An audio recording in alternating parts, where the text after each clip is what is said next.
இங்க ஒருத்தனை செய்யாத குற்றத்துக்காக ஜெயில தூக்கி போட்டிருக்காங்க. அதுவும் சாதாரண ஜெயில் இல்ல. அந்த ஜெயில நைட்டு லைட் ஆஃப் பண்ணணும்னா கூட பணம் கட்டணும். பணம் கட்டலன்னா நைட்டு முழுக்க லைட் வெளிச்சத்தால தூங்கவே முடியாது. அப்படி இருக்கிறப்ப டெய்லி எல்லா கைதிகளுக்கும் ஒரு பாக்ஸ் கொடுப்பாங்க. அதுக்குள்ள ஒரு பெரிய ஊசியும் கலர் கலரா நூல் பந்தும் இருக்கும். அதை வச்சு அவங்க மஃப்ளர் செஞ்சு சம்பாதிச்சுக்கலாம். அப்போ இவன் ஒரு நாள் ஃபுல்லா மஃப்ளர் எப்படி செய்யணும்னு கத்துக்கிட்டு ரொம்ப கஷ்டப்பட்டு கடைசியா ஒரு மஃப்ளரை செஞ்சிடுறான். அதை விண்டோ வழியா அவங்க கிட்ட கொடுக்குறான். அவனுக்கு 20 சென்ட் பணம் அக்கவுண்ட்ல ஆட் ஆகுது. ஆனா அதை வச்சு எதுவும் பண்ண முடியாது. ஏன்னா அந்த ஜெயில ஒரு சாப்பாடு $1 இருக்கும், ஒரு யூனிட் கரண்ட் $1 இருக்கும். ஆனா அவனுக்கு வெளியே இருக்கிற அவன் அம்மா கூட பேசுறதுக்கு $5 கண்டிப்பா தேவைப்படுது. சோ அன்னையிலிருந்து கஷ்டப்பட்டு பணம் சேர்க்க ஆரம்பிக்கிறான். அவனோட ஒர்க் ஸ்பீடும் கொஞ்சம் கொஞ்சமா கூடுது. பணத்தை மிச்சப்பிடிக்கிறதுக்காக டெய்லி ஒரு டைம் தான் சாப்பிடுவான். நைட்டு லைட்டையும் ஆஃப் பண்ண மாட்டான். டாய்லெட் யூஸ் பண்றதையும் குறைச்சிக்கிறான். ஏன்னா அதுக்கும் 50 சென்ட் பணம் கொடுக்கணும். இப்படி ரொம்ப கஷ்டப்பட்டு ஒரு வழியா $5 அவனோட அக்கவுண்ட்ல சேர்த்துடுறான். உடனே அவனோட அம்மாவுக்கு கால் பண்ணணும்னு நினைக்கிறான். ஏன்னா அவங்களால தான் ஒரு லாயரை பிடிச்சு அவனை அந்த ஜெயில இருந்து வெளியே எடுக்க முடியும். உடனே கால் பண்றான். அப்போ ஸ்கிரீன்ல அவனோட அக்கவுண்ட்ல இருந்து பணம் வேகமா குறைய ஆரம்பிக்குது.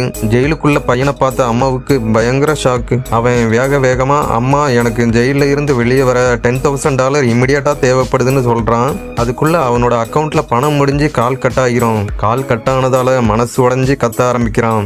அவ்வளவுதான், இனிமே வெளியவே போக முடியாது, ஜெயிலுக்குள்ளேயே கடந்து சாக வேண்டியதுதான்னு புலம்ப ஆரம்பிக்கிறான். அப்படியே ஒவ்வொரு நாளையும் அந்த ஜெயில போராடி கஷ்டப்பட்டு கழிக்கிறான். 3 மாசத்துக்கு அப்புறம் அவனுக்கு ஒரு மெசேஜ் வருது.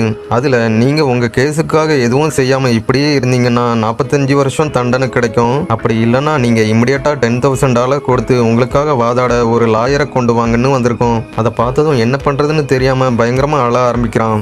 அப்போதான் அவன் ஒரு விஷயத்த நோட் பண்றான். என்னன்னா அவன் ஒரு மெசேஜை 3 மாசமா ரீட் பண்ணாமலேயே வச்சிருப்பான். என்னன்னு அவன் ஓபன் பண்ணி பார்க்கும்போது 3 மாசத்துக்கு முன்னாடியே அவங்க அம்மா அவனுக்கு $10,000 டிரான்ஸ்ஃபர் பண்ணி விட்டுருப்பாங்க.